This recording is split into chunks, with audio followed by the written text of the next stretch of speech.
Delmarva Today with Don Rush. 2020 may have sown the seeds of long-term distrust for the nation's electoral process. Welcome to Delmarva Today. This is Don Rush. Much has been written about what then-President Donald Trump did and the strategies inside the administration. But what did it look like out in the hinterlands? There's a new book entitled The Steal, the attempt to overturn the 2020 election and the people who stopped it. It's co-authored by Mark Bowden and Mathew Teague, and we have Mathew on the phone this morning. Welcome to the program. Hi, Don. Thank you for having me.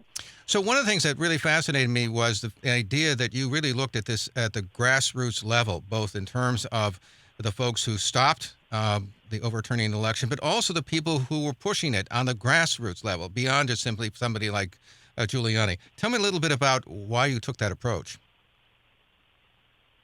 Well, we went out into the country because that's where the election actually happens. The idea of invading a building in Washington, D.C. to overturn the election is a little bit ridiculous because that's not where the election actually happens. There's no central building.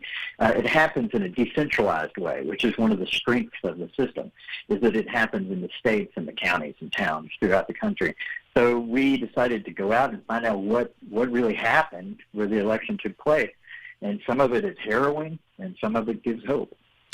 Well, I want to turn, by the way, to the people who really believed that this was being stolen, particularly those people who sort of looked out and saw a lot of things going on, and then suddenly they saw something nefarious. I think, particularly I'm thinking of, for instance, Greg Stenstrom, amongst others, as well as Leah Hoops in Delaware County, Pennsylvania. Tell me a little bit about that, and what do you make of the fact that he saw all of these things, and he seemed to read a lot into them? Well, a lot of people were persuaded when they showed up to as election observers or whatever role they were playing. They were not just coming to see what was happening. They came to see what they expected, and they had been already told what to expect by their president. There's fraud. Going back to 2016 and before, Trump had talked about how much voter fraud there was, and there's just not. But when people showed up to observe, the most innocent, innocuous sort of behavior, sorting envelopes or whatever it might be, looked nefarious because people had come with that expectation. And when you actually sort of start to take apart the allegations and examine them, you quickly realize there's nothing there. None. At no point was there any widespread fraud whatsoever. Why do you think it is that that they had this view that they couldn't get beyond it, even when they were shown that there was nothing nefarious? Well, I think propaganda is powerful. Disinformation is powerful, especially when you're telling people something they sort of want to hear already, when you're affirming people's beliefs, when you say the guy you wanted to win really did win. People tend to go along with that because it makes them feel good. It makes them feel smart. It makes them feel like the side that they're on is the winning side. So who were these people? I mean, people like Leah Hoops and Greg Stenstrom. Were they ordinary people? What do we make of them? Yeah, for the most part, they're just ordinary people. Thankfully, there's ordinary people on the other side, too. And so what you had was this sort of back and forth between people making allegations and people standing up and saying, wait, no, that's not true. And one of the things that surprised me most about that was that I went into the reporting, into the research, expecting this to be the story of red versus blue. And that's really not the truth. A lot of the heroes of the book, almost all of them, were Republicans and even Trump supporters. It's just that they were part of the process and stood up to say, wait a minute, that's not true. What you're saying isn't true. That's a lie. So it's not red versus blue. It's truth versus lie, which is a division that runs through every human heart. Everybody has the choice of saying, wait a minute, this is the truth. That's a lie. And that gives me some hope. So on the other side of it, of course, you had, as you say a moment ago, a lot of folks who stood up. Some of them were Trump supporters. One in particular, by the way, person that I noted was Ruby Freeman. She was in Georgia, Atlanta, and apparently she's now filed some kind of lawsuit about all of this. Tell me a little bit about her experience, because it seemed to me that the kind of coercive, almost potential violence, as it were, was really hanging in the air in all of this. Yeah, Ms. Freeman is an older lady in Atlanta who normally makes her living selling handbags at a kiosk in the mall, but she decided in 2020 to help out with the local election. She had the time to do it, and for her trouble, she was treated to harassment and threats and all sorts of online things. She had people showing up, knocking on her door there outside Atlanta, and it's a danger, really, in the aggregate. When you spread it across the population, it's a danger to our democracy when the people who are implementing the democracy at the ground level become harassed, threats. Keep doing it, maybe. One of the other people, by the way, is Cheryl Guy, who was the long-time clerk in Antrim County in Michigan, who made an honest mistake, and yet that mistake then got blown up into this talking point. Yeah, Cheryl Guy is the county clerk in Antrim County, Michigan. She is herself a Republican. She voted for Trump. But on election night, Cheryl is not a very tech-savvy person, as she says. She accidentally, in her tabulation, shifted about 3,000 people from the Trump camp in a column of votes to the Biden column. And she, within a few hours, realized what she had done and corrected it and even came forward and said publicly, I've made a mistake. I shifted these votes accidentally. There's nothing to it more than that. And it didn't matter. It didn't matter at that point because immediately in that window of a few hours, it had been noticed and taken up by this enormous political machinery that came to bear on her and on her county. We had private jets flying in the night, bringing people in. Trump's teams came to go through her office. And she ended up having her life turned upside down. People harassed her. People whose very birth certificates she had signed called her un-American. These are her neighbors cursing her and things like that. And so she paid a great price for coming forward and saying, no, it's just me. It was just my mistake. But she did tell the truth. Now, of course, we have Rudy Giuliani, who sort of sweeps in, and his organization, his efforts, seem to sweep up all of these so-called discrepancies, the reports, disgruntlement by a number of these people. Tell me then a little bit about that. I mean, at one point, I think he presents it to the folks in Pennsylvania, and they seem to then come out to be nothing at all. That's correct. We call it in the book, we call it the blunderbuss strategy. The blunderbuss was this sort of colonial-era weapon, sort of precursor to the shotgun. And you could load into it bits of glass, rocks, or whatever, and just sort of blow it out at the front end. But it wasn't very accurate. And that was the same strategy that Giuliani and company took here, was that they collected up all these little stories and allegations and loaded them in and blasted them out. And it was very persuasive just in volume and repetition. It didn't matter that none of it was accurate. None of it was true. Oh, one of the things that, by the way, I noticed Peter Navarro, who was on, I think it was MSNBC the other night, talked about how he had this big, long examination of all these things that had happened and needed investigation and so on. What do you make of that? I mean, and he said he had thousands of pages. I mean, what's going on here? Well, I mean, he talked about George Soros, you know? Go ahead. I mean, if anyone has evidence, obviously we welcome it. Just as a nation, I think we welcome evidence. Bring it forward. Bring it to court. The problem is that continually, again and again and again, these things are brought to court and exposed to oxygen and exposed to sunlight. They sort of wither and die because it's clear there's not actually any evidence there. So what do we make of what happens to a lot of the people who kept all of us in check and got us the correct vote? Some of them are leaving. Some of them are being challenged. Certainly, Brad Raffensperger in Georgia, the Secretary of State there, and even on the local levels, a lot of people who believe in the idea of a steal seem to be trying to get into that actual process of counting the votes. That's true, and there is a concern among some people that people are seeking office so that they can manipulate votes and control the election, things like that. I think the answer to that engagement is just also engagement. I think that if you don't like the way that your government is being run, and that you should vote otherwise or take part in it. And I'm not being flippant there. I really feel like participation and engagement is the key to this, because the people who stood up to Trump and said, no, that's not true, even though they were Republicans and Trump supporters, they stood up that way because they were part of the process. They saw how votes were being counted, and so they recognized this information when they saw it. They recognized lies, and I think that's true for all of us. If we engage the process, go volunteer, take part in it, understand it, it gives you an immunity to that sort of disinformation. Do you think there's enough pushback and enough energy on that side of it, or is there more energy on those people who think that the election was stolen?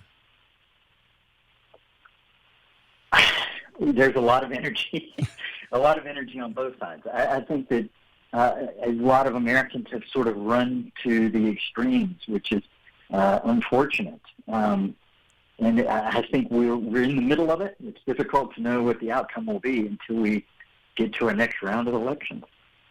What, by the way, role does the potential for violence, or even violence for that matter, have, do you think, in terms of an impact on particularly a lot of the folks at the grassroots level who do all this counting will have? I mean, we see a lot of images, obviously, of some of the far-right militia folks and so on, which certainly has to have its effect. But, I mean, do you think the potential for violence is going to have an impact on how we process out this election? Well, I think violence is obviously frightening. It could frighten people away from the process, and that's not good. It's dangerous for democracy. However, the idea of violence, the idea of manipulating votes, gerrymandering or lying or bullying, these are all very short-term strategies. In a system of government that depends on the plurality of Americans being in agreement, appealing to the majority of the voters, the party that does that is going to be the one that wins. And if you're depending on the short-term strategies, you're doomed. Well, and Senator Mitch McConnell, the minority leader, he said that he would be very surprised if somebody actually overturned an election like that, even at the Capitol level. Do you think he's being honest, or do you think, what do you think of that confidence that he seems to have? Well, I think that if he's talking about January 6th sort of style, running into the building and wearing your helmet and just throwing things around and stealing envelopes, and no, that's not going to overturn an election. That has no hope of doing that. That's not how the system works. There is a more insidious and less talked about version that we cover in the book, which is what happens out in the country. And that is more dangerous if you have people in place who are willing to manipulate the vote or to simply take orders from the executive branch. That's a real threat to democracy. Do you think that, for instance, the state legislatures might take that act? I don't know. Right. I wish I had all the answers. I wish I had all the answers. The truth is that we can't really know maybe until we see it in action. Finally, what are your final thoughts about the fact that this is the anniversary coming up of the assault on the Capitol? What do you think that means in terms of this nation? Well, it's been a year for both sides. The side that perpetrated it has had a year to regroup, to reformulate, and sort of use it as a rehearsal. On the other side, where I think most Americans are, they've had a year of sort of outrage and horror and rejecting that mindset. And hopefully the government has taken those lessons to heart and will not let it happen again. We've been speaking with Mathew Teague. He has co-authored a book with Mark Bowden. It's entitled The Steal, the attempt to overturn the 2020 election and the people who stopped it. We appreciate you taking the time to talk with us this morning.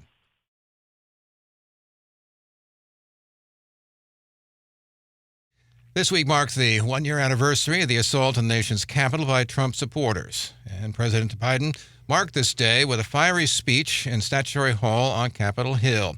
He called out the former president, who he said put himself above the interests of the country. We now turn to Salisbury University Emeritus Professor Michael Laughlin. Take a look at the anniversary. Welcome to the program. Good afternoon. So, first of all, what are your own memories of that night, as we all, certainly on here on the shore, watched the mob essentially attack the Capitol?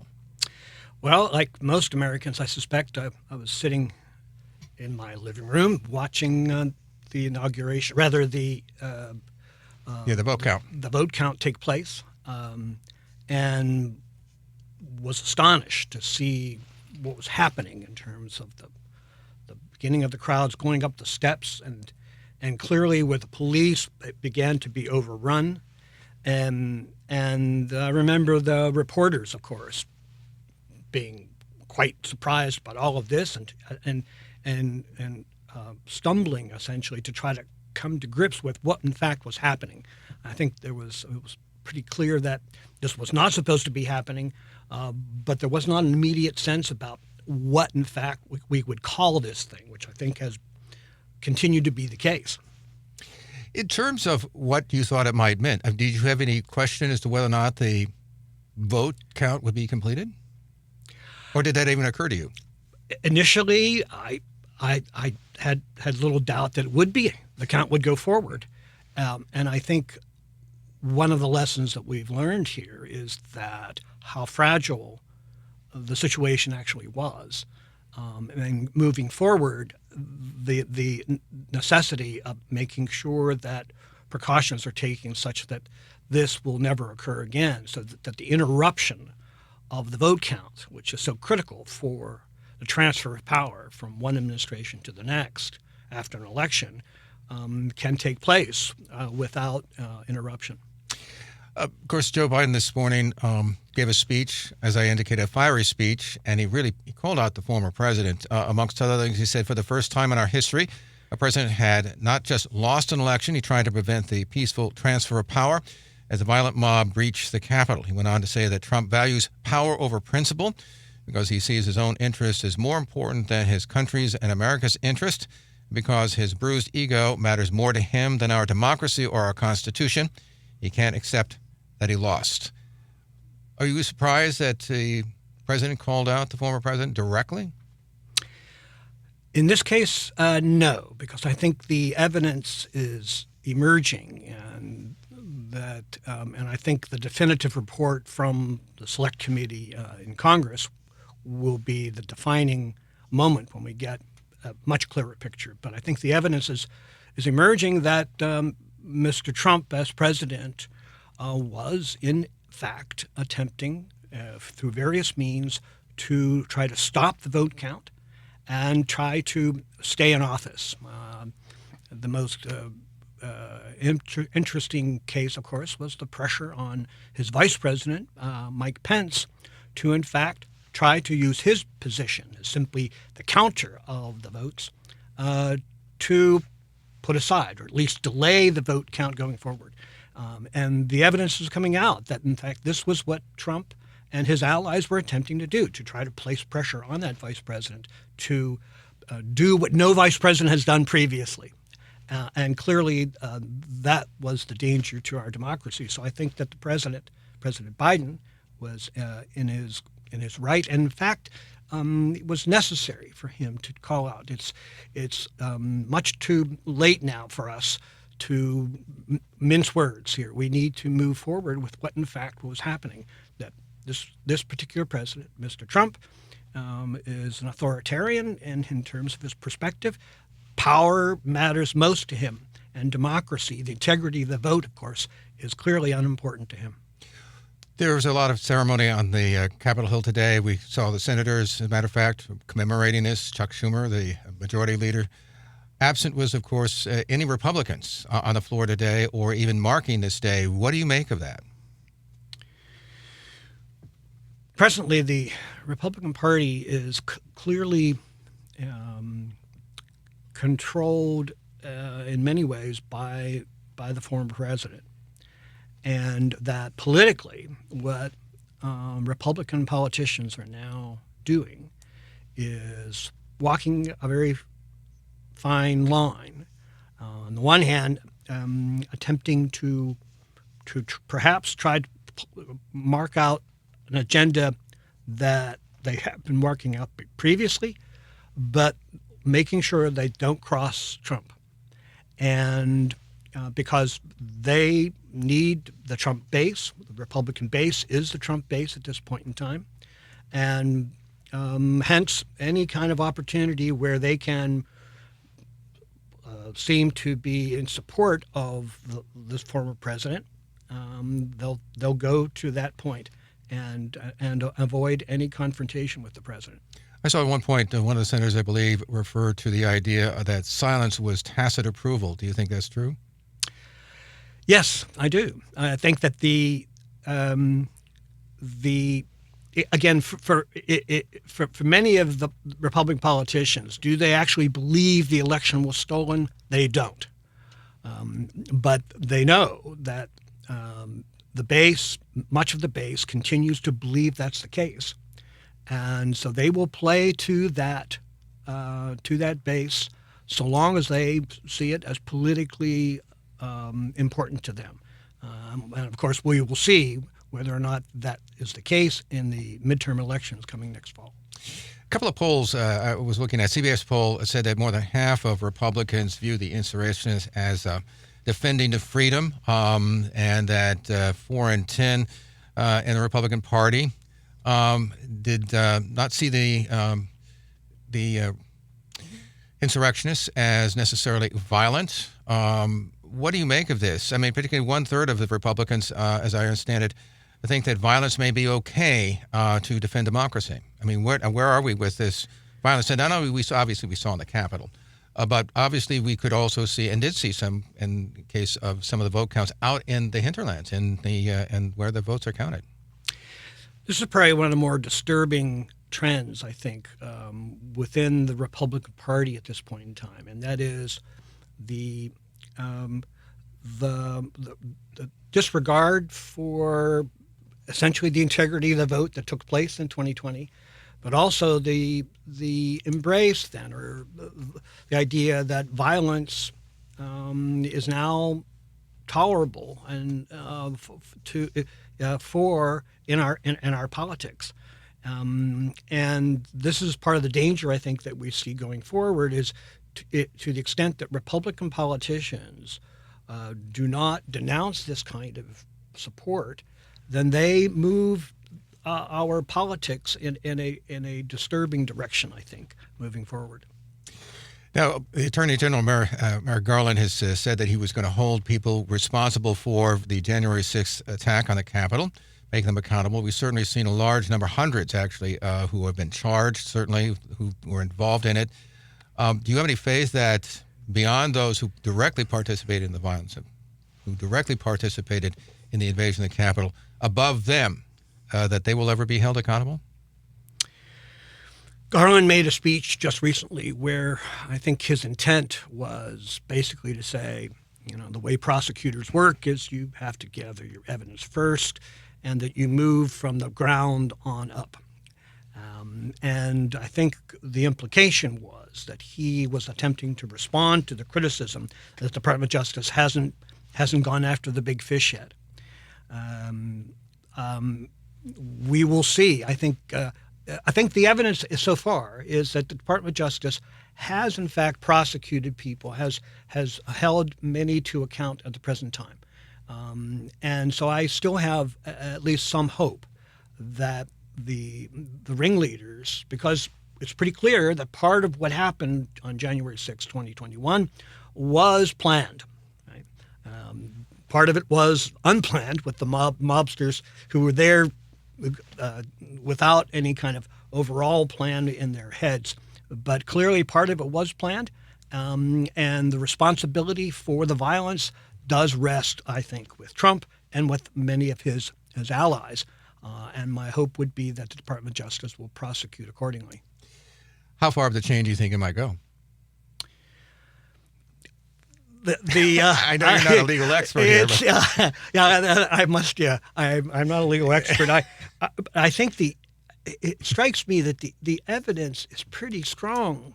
I think the impeachment of Trump last January I think with the Democrats who presented the evidence there, very strong case that this goes back to Trump. If for no other reason than even when the mob was going forward, Trump did nothing to stop them. So at the very least, it was dereliction of duty. His responsibility for protecting the institution of the Congress was his, and he in fact held back. He did not stop it, and I think that is he should be held accountable for that. Do you think that the legal system is inadequate to address this political process that we're looking at? For instance, even if one, say, calls up the first Secretary of State in Georgia and says, "Gee, can't you find me the votes?" It's not like, and he was unsuccessful in doing that. Does that cross the line? And I mean, an attempt as opposed to, say, for instance, actually being able to consummate it. I mean, we saw this, for instance, in the Mueller report, in which it was very clear that the president tried to influence the direction of the investigation that was taking place. Our institutions just inadequate to really bring people to account for their actions outside of the politics of elections and so on. Yeah.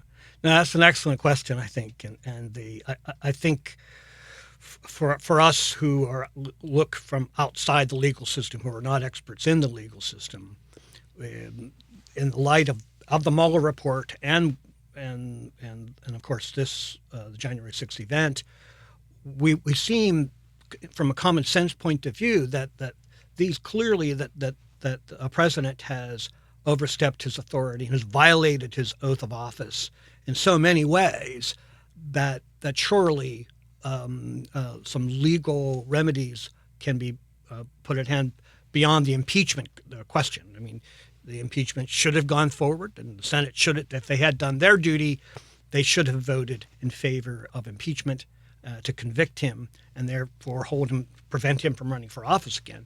But criminal charges, sure, it would seem to be reasonable as well. And in the light where we don't see it yet happening, the answer to your question simply is, yeah, we need to have better laws if indeed a president can do these things and get away with it. One of the calculations I can imagine is if, for instance, the Attorney General were to decide to, say, indict the former president, that's not just simply a legal act. It also is going to appear as a political act. Doesn't that complicate the problem of Merrick Garland actually taking a case against the former president? Very much, absolutely, and we should not be so naive to think that political considerations are not going to be in the mix. And I want to emphasize that we're not simply talking about the politicians at the top, but there's a whole slew of people, a large segment of the American population who, A, think that obviously he won, and B, certainly would react sharply to it. So there's a political dimension beyond just simply the leadership. I think that's absolutely true. So that one danger, of course, in pursuing a case against Donald Trump is to anger the base that still remains in his influence. And as a political matter, even if you were able to, even if the Justice Department were to indict Donald Trump for some crime and pursue a prosecution, right, would that in effect anger that base and gin up that base that would strengthen Trump politically, ultimately, because a prosecution may go forward, but may not be successful and may not prevent Donald Trump from running for re-election. But even if the former president weren't able to, say, for instance, get re-elected in 2024, it certainly would politically rip the country apart, irrespective of his own personal fate. I think that's a consideration, to be sure. Nonetheless, if the evidence is there to prosecute, and the Department of Justice fails to prosecute, then we learn another lesson, and that is there's going to be accountability for those without power, but not for those with power. Right, such as the people who stormed the Capitol, but Hence, not the absolutely. So where is our democracy then? We've been speaking with Salisbury University Emeritus Professor Michael Laughlin about the 1 year anniversary of the storming of the Capitol. Appreciate you taking the time to My speak pleasure. with us. My pleasure. This has been Delmarva Today. I'm Don Rush. Thanks for listening.